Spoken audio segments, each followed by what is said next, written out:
Ito yung passport. Apa. Sa stampan to. Salamat, salamat. Salamat po. Jan, jan, jan, jan.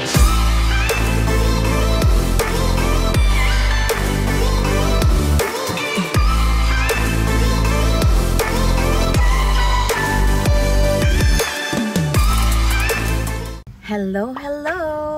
Welcome back to the vlog. Today is March 17, 4:41 AM. Nandito kami sa New Clark City, Tarlac. Sasali kami sa Ultra Gravel, 160 kilometers. And let's hope matapos namin to. Kasi nung tinrakin namin to last time, medyo mahirap yung terrain. Tapos madilim pa, 5 AM hanggang start. Let's go! Last 4 minutes. I know it's to go, but we are running on the clock. At UGC, we are on time. Check your beautiful morning, and the sun will come. Good morning! Pwede ba akong makipwesto dito? Ha? Muntik na start. Oh, ito pala si Pam. Good morning! Ang ganda naman ang camera ni Pam. Sweetie! Sorry na po sa mga halaman. Pasensya na po talaga. 7, 5, 4, 3, 2,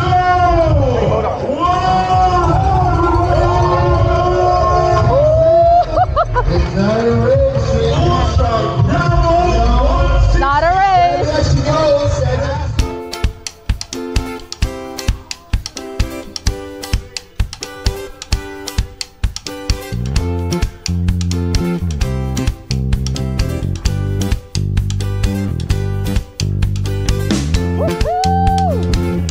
Up, ingat! At ayan na nga mga Beshi Cakes, nag-ride out na kami at 5 AM on the dot. So kung mapapansin nyo sa upper left ng screen, medyo may kataasan na agad yung heart rate ko kahit na hindi pa tayo masyadong pumapadyak. Simulang-simula pa lang yan, hindi pa tayo nakakalayo. Wala pang 1 kilometer. So dala ng excitement at kaba, sobrang taas ng heart rate ko, hindi ko rin maintindihan. So, tinatry ko siyang i-manage. Thankfully, yung first 7 kilometers, kalsada pa yan. So, may chance pa ako para i-level yung heart rate ko. At yan nga ang dahilan kung bakit ako may power meter today. Thanks to Babe, power meter ni Babe yan, nilipat niya sa akin. Kasi, very useful yan in times na kailangan kong mag-recover. Lalo na pag sobrang taas ng heart rate ko. Alam ko kung ano lang yung power na optimal para mag-recover sa zone 3 yung heart rate ko. Kasi at that point, yung 166 na yan, nasa zone 4 ko na yan. Dahil nga kalsada yung first 7 kilometers, dahil alam ko na yan, na-track rate na namin yan, so, tinatry ko talaga na pababain yung heart rate ko bago dumating dun sa off-road section. Kasi once dumating na dun sa off-road at mataas yung heart rate ko, medyo mahihirapan na akong ibaba siya ulit. Originally, ang game plan talaga namin, slow and steady. Pero siguro, dala na rin ng kaba at excitement, dala ng bugso ng damdamin. Pagpasok namin, pagka-release namin, for the back ang Babe. So, syempre, isa rin yan sa mga naging challenge ko. Paano ko pabababain yung heart rate ko kung bakbak na bakbak yung kasama ko? At hindi ko rin naman masisi si Babe dahil kung mapapansin nyo, hindi lang siya nag-iisa. Pagka-release sa amin, talagang gina-gina ang mga tao. Usually talaga sa mga gantong event, for the racing ang mga tao for the first 50 kilometers.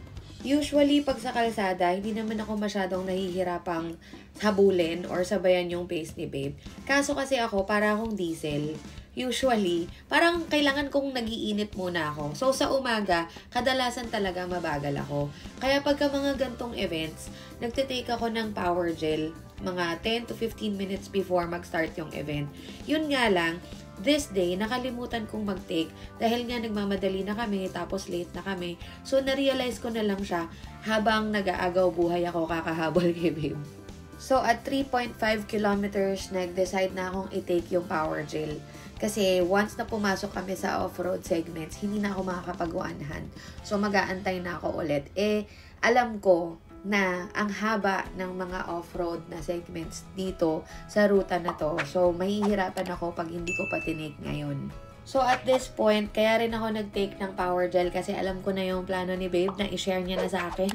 So, ang gusto niya is makarating kami sa first checkpoint ng maaga. Kailangan mauna kami sa karamihan kasi pag na-trap kami sa pila, mas tatagal kami. So, kailangan ko na talaga ng tulong ng GU. Kailangan ko na talaga ng tulong ng power gel para ma-achieve yung goals ni babe. At alam ko talaga na hindi talaga uubra pagka hindi ako nag-take. Kung mapapansin nyo, habang kumakain ako ng power gel, pataas ng pataas yung heart rate ko. Kasi yung GU, yung power gel na tinitake ko, medyo malapot siya. Mahirap siyang lunukin. At the same time, kailangan ko rin uminom ng tubig.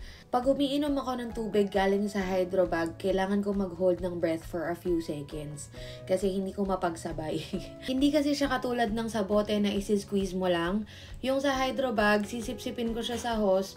Tapos, pag nandun na sa bibig ko, tsaka ko lang siya malulunok. It takes a few seconds para makainom ako. Unlike pag sa bote na squeeze mo lang sa bunganga mo, nakalunok ka na agad. Ako makainom ng tubig.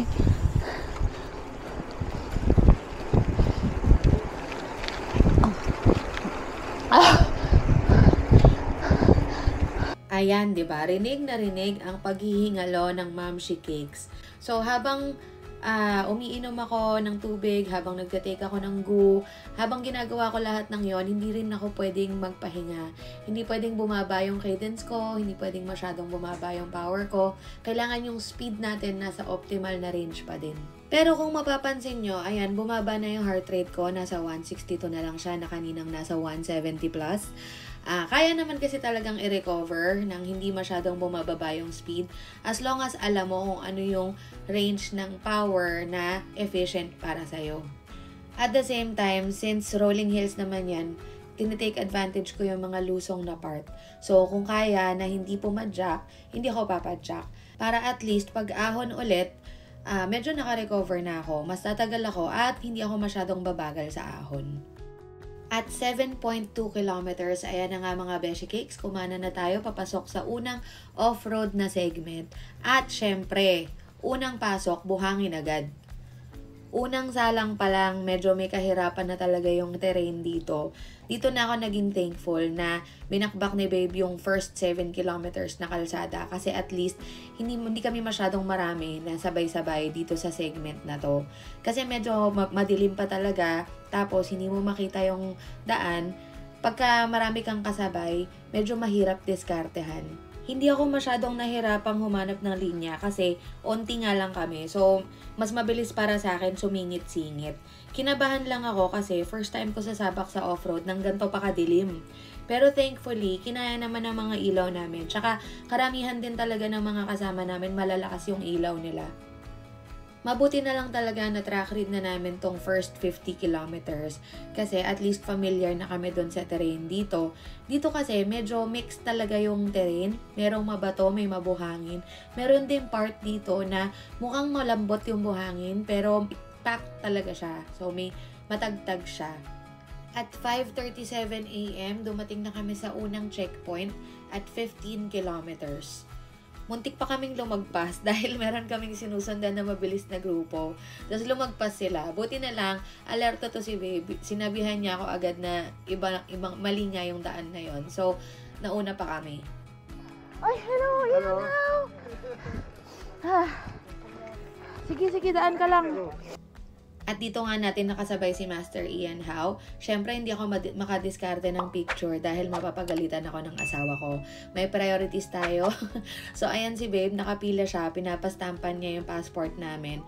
Tapos ako, inayos ko na agad yung gamit ko para makapunta na ako agad dun sa banner kung saan kami magse-selfie para sa first checkpoint. Kasi ang requirements ay may stamp ng passport at may selfie dun sa banner. Mabuti na lang din talaga at medyo binilisan namin sa first part dahil kung mapapansin nyo, medyo kumakapal na yung pila. And ang kagandahan dyan, nasa unahan pa kami ng pila. Nung paalis na kami dyan, napansin namin na medyo makapal na nga at mahaba na yung pila. Matatagalan na bago sila makalabas ulit. O diba, ayan, sabay-sabay kaming mga nagsiselfie.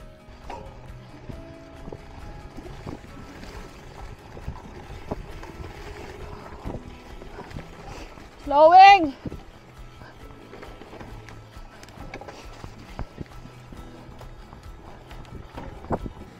Tuloy-tuloy lang ang pakikipagsapalaran natin sa buhanginan mga Beshi Cakes.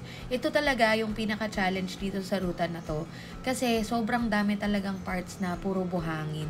Kung hindi ka sanay pumadyak sa buhangin, at the end of this ride, expert ka na. Swerte ko na lang din dahil marami na tayong experience sa iba't ibang uri ng buhangin. So, nakakalaban na tayo sa buhanginan. Dati kasi, takot na takot akong mabalahaw. So, every time na sumasayaw yung gulong ko, napapa-unclip ako.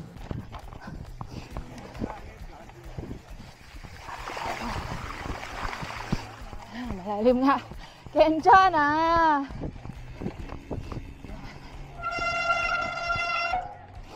Shoot! Isa to sa mga pinakamahihirap na parts kasi medyo may kalaliman yung mga buhangin dito. Tapos, buhangin na nga, makanto pa. Hindi ako sanay mag-cornering sa mga mabuhangin na part kasi usually, di ba, pag sa buhangin, dire-diretso ka lang naman, tsaka mabagal ka lang.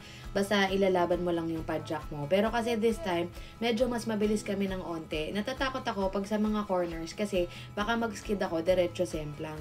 Actually, meron akong nakasabay dito na sumemplang siya. Pero hindi ko na pinakita sa video kasi syempre, wawa naman. Acceptable naman kasi talaga pag sa buhangin, marami talagang sumisemplang.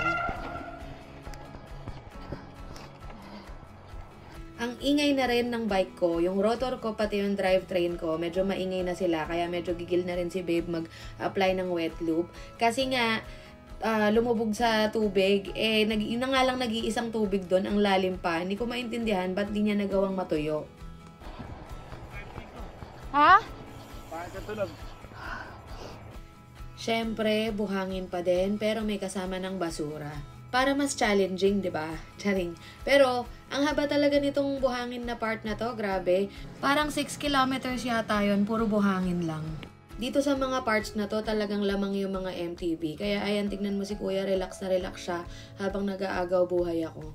Sa haba ng buhangin na part na to, nasanay na lang ako na parang isda yung gulong ko, sumasayaw-sayaw lang. O nawalan na ako ng pake kung sesemplang tayo. At 7:10 AM, dumating na kami sa second checkpoint sa 50-kilometer mark. Dito sa second checkpoint, medyo natagalan kami kasi naglagay pa kami ng wet lube tapos nag-refill pa kami ng Vitargo. Pero I am proud of myself dahil may pakinabang na ako sa mga oras na yan. Hindi na ako masyadong pa-princess. Toka-toka kaming dalawa ni babe ng responsibilities. Habang nag-a-apply siya ng wet lube, nagre-refill ako ng Vitargo. Medyo may katagalan pa rin kasi kung na-experience nyo na mag-refill ng Vitargo, medyo technical siya at malagkit. Pero okay na din dahil non-negotiable ko talaga yan. Isa yan sa mga top priorities ko pag mga gantong events dahil pag may Vitargo ako, very less likely akong magutom. Kung hindi to sponsored binili ko yan. Pero Vitargo, baka naman.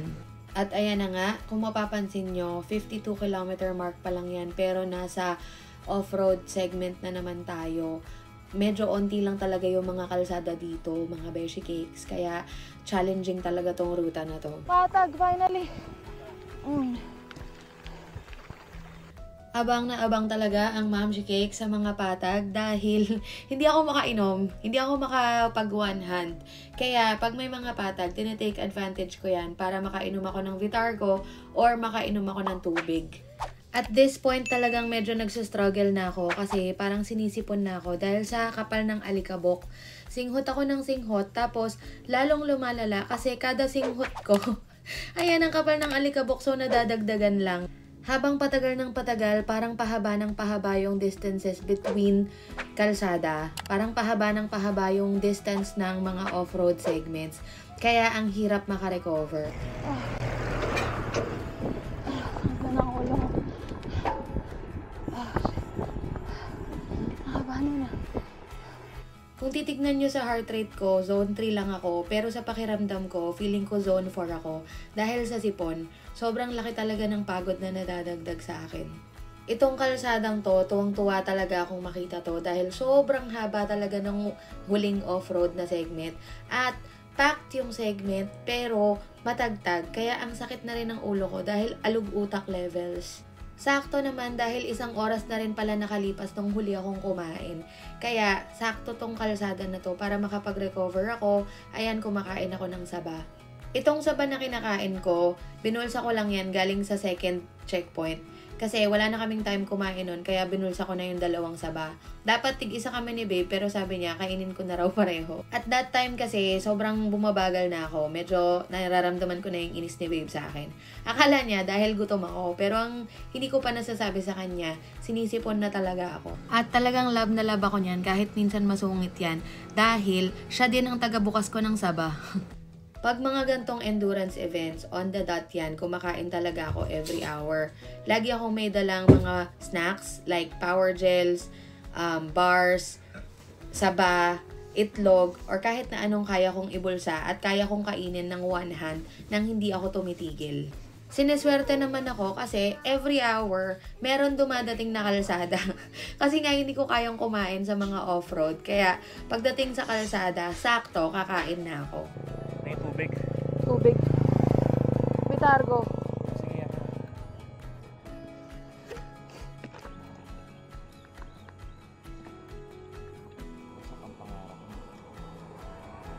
Mauna ka na. Hindi, okay lang. Pag sineswerte ka nga naman, mabilis nga kami kaso na-drop chain naman si babe. Madali lang sanang solusyonan kaso naipit yung chain sa gitna ng crankset at frame. Medyo kinabahan talaga ako dyan dahil akala ko tapos na ang aming maliligayang sandali. Pero maraming salamat kay Pony ng Enzo's Bike Shop. Siya ang tinawagan namin as a call a friend. Tapos, tinulungan niya kami, kinoach niya si babe kung paano tatanggalin yung chain. At eventually, natanggal din naman namin. Oh, oh. Uy! Ang daming bibi! Shucks, ang daming bibi.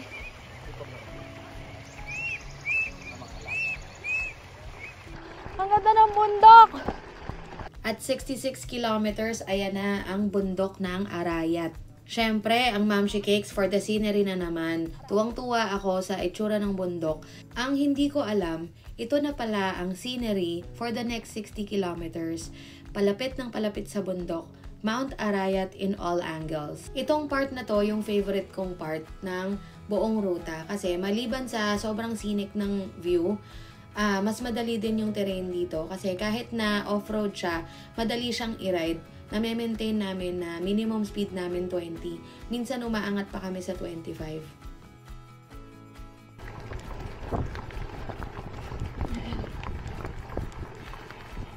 Master! Ay, ang ganda!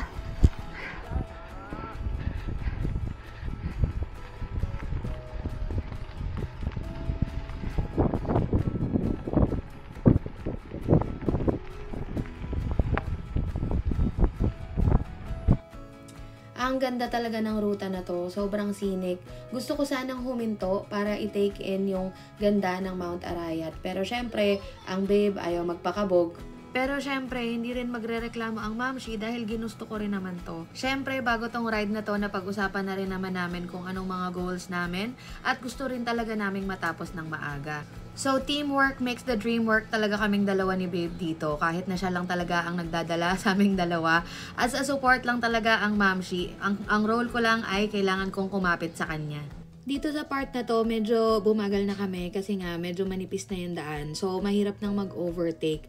Marami din kaming nakakasabay dito at marami din kaming nadaanan na nagpapahinga. Mahaba din kasi talaga tong off-road na section na to. Kaya talagang matetempt kang magpahinga. Tapos ang ganda pa ng view. Pero syempre, dahil may priorities kaming dalawa ni babe, hindi kami nagpakain sa view today. Dire-diretso lang po ang padyakan. Babagal pero hindi hihinto. Woo! Kalahati na, Daddy! Sana mahaba tong highway. Putsa ka, kanan na naman. Mukhang papasok na naman. At this point, nararamdaman ko na talaga yung umay. Although, kaya pa naman ng katawan ko, hindi naman ako nakakaramdam ng masyadong pagod. Pero umay na talaga ako sa tagtag, lupa, buhangin, bato, you name it. At yan nga, kumanan na naman. So, alam ko na naman na pabalik na naman tayo sa mga off-road, sa mga lupa-lupa. Off-road na naman. Pinagpapahinga lang talaga tayo saglit eh. Ang dami mong ganap ngayon, no? Ikaw. Ba't bigla naman lumuwag yung saddle mo? At parang pabalik-balik lang tayo dito. O, diba? Mount Arayat na naman. Sabi ko sa inyo, pagkatapos nitong ride na to, parang ayoko munang makita yung Mount Arayat. Dahil nakakaumay talaga. Kagandahan dito sa part na to, mula nung pumasok kami ng view ng Mount Arayat sa 66 kilometers hanggang mag 100 kilometers, wala kaming nadaanan na buhangin. Kaya hindi ako masyadong nauubos. Sabi ko nga, maganda yung terrain dito. Packed siya, pero hindi matagtag. Kayang-kaya i-maintain yung 20. At saka, nakabuo na rin ako ng sarili kong strategy na hindi alam ni Babe. Pagka nasa off-road kami na ganito, nauuna ako para hindi siya manggigil. Kasi pag siya yung nanggigigil, masyadong umaangat yung speed, nahihirapan ako. Yan na, Santillana, Hillside Farm, third checkpoint, 101 kilometers. Bakit ang tagal? 30? Puro graba.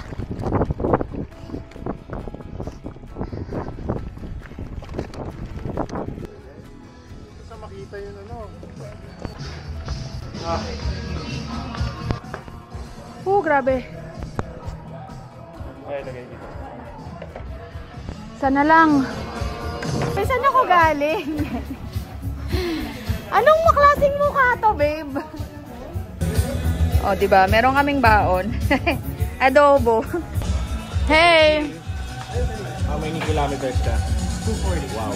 Nahirapan siya sa how many kilometers ka. Ang haba mo pala.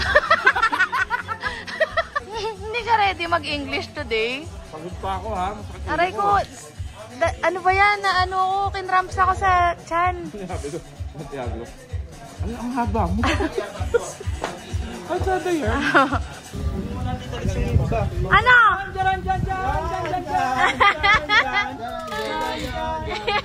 Nag-iwan na yung tono. And then detour. Si Israel. Hello! Grabe oh, alam mo nagmamadali yung mga tao eh. Mga nakabalagbag na lang yung mga bike eh. Ito na ang tunay na pagsubok. Sa initan. Last 60 kilometers. Let's go! Mag-11 na pala. Maya iinit pa to.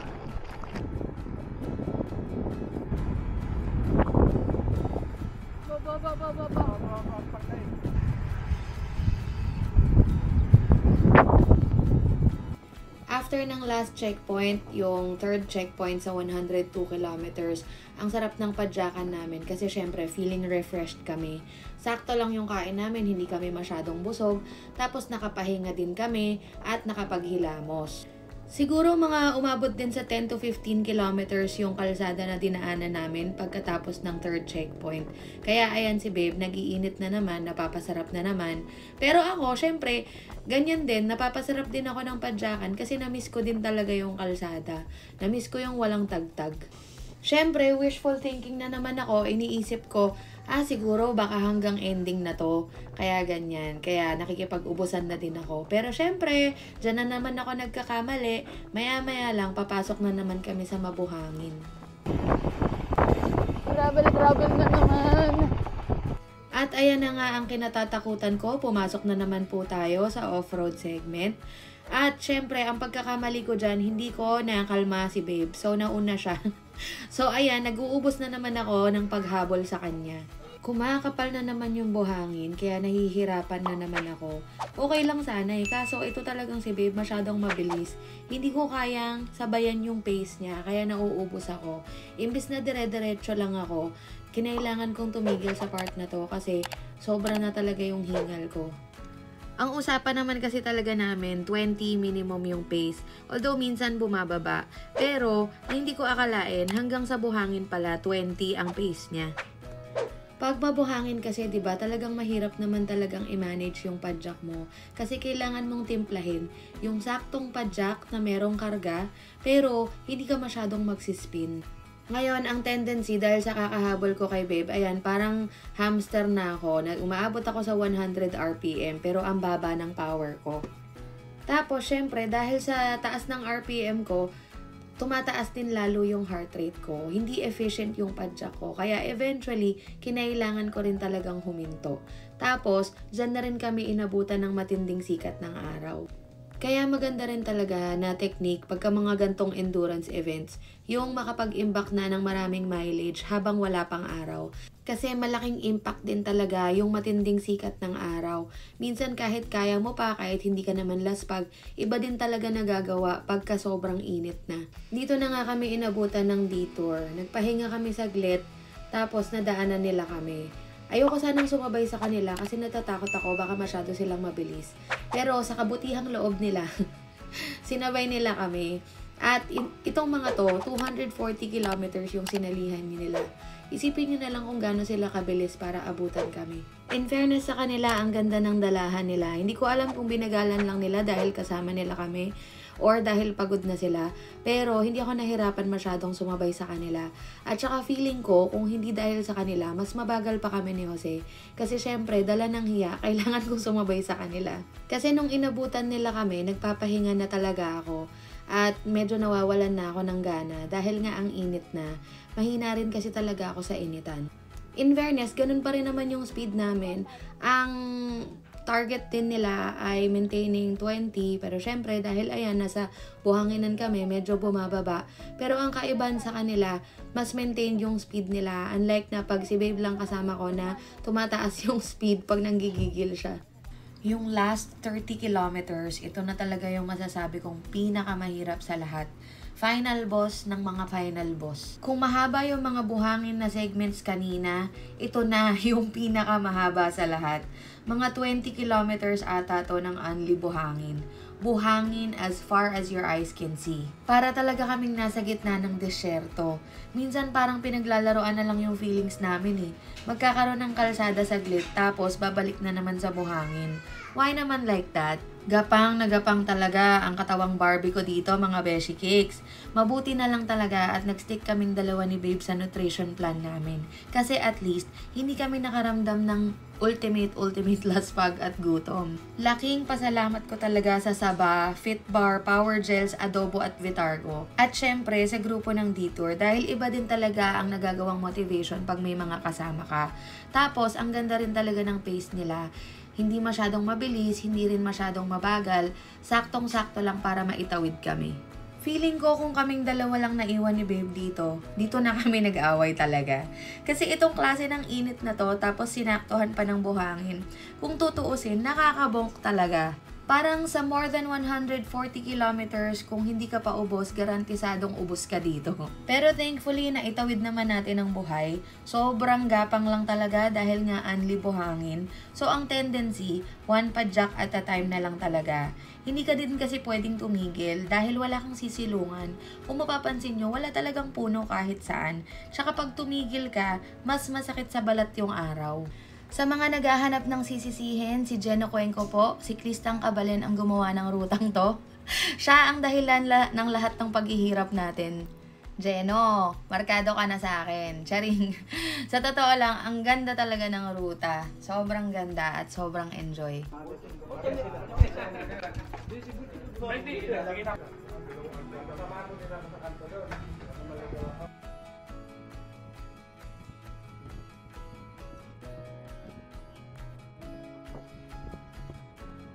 Last 10 kilometers, medyo bumibilis na yung takbuhan namin kasi puro kalsada na. Pero ang kagandahan dyan, wala nang buhangin. Ayoko muna siguro makakita ng buhangin in the next months. Rinig nyo naman siguro sa boses ko na medyo husky today dahil talagang hindi makarecover ang katawang diwa ko. Sipon, sore throat at sakit ng katawan ang dala ko galing sa ride na to. At ito na nga ang kinatatakutan ko mga beshi cakes. Nagbakbaka na nga po ang mga detour at nandun ako sa gitna kaya natrap ako, hindi ako makaalis kasi ayaw nila akong pakalasin. Itong last 7 kilometers papasok ng NCC, rolling hills to mga beshi cakes at hindi bumaba ng 25 ang speed namin.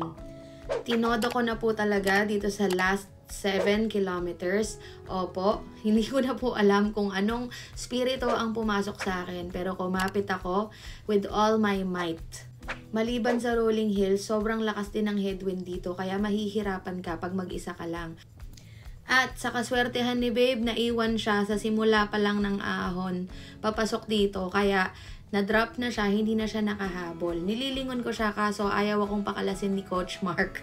Coach Mark dahil siya ang nagmo-motivate sa akin at that time. Ayaw niya talaga akong pakalasin at tinuturuan niya ako kung paano kakapit. At talagang sinasabihan niya sila Jay pagka kumakalas ako. Hindi ko alam kung it's a good thing. Pero thank you kasi medyo nakita ko kung anong capacity ko talaga. Nagulat din ako sa kapasidad ko dahil nakayanan ko makipagsabayan sa kanila. Hindi ako masyadong kumalas, lalo na sa mga ahon. Kasi yung mga ahon dyan, mukha lang silang mababa pero masakit sila mga beshi. So maraming salamat sa detour, lalong-lalo na kay Jay at kay Mark. Para sa akin, isa to sa mga highlight ng ride na to. Sobrang nag-enjoy talaga ako. Nag-enjoy ako pero nahirapan ako at the same time. Minsan talaga may mga panahon na kailangan nating i-push yung selves natin to the limit para malaman natin kung ano talagang tunay na capacity natin. At feeling ko, hindi ko rin magagawa yan kung ako lang or si babe lang. Kasi syempre kung ako lang maarte ako, pag si babe lang magre-reklamo ako. Galing. Last ko na yun.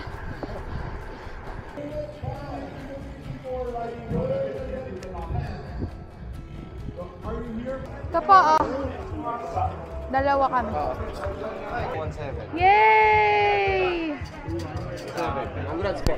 Angelica Consador. Pakilala mo! Halo.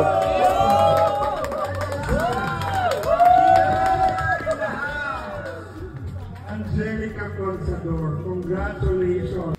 At nagbunga nga ang mga paghihirap ng Mamshi.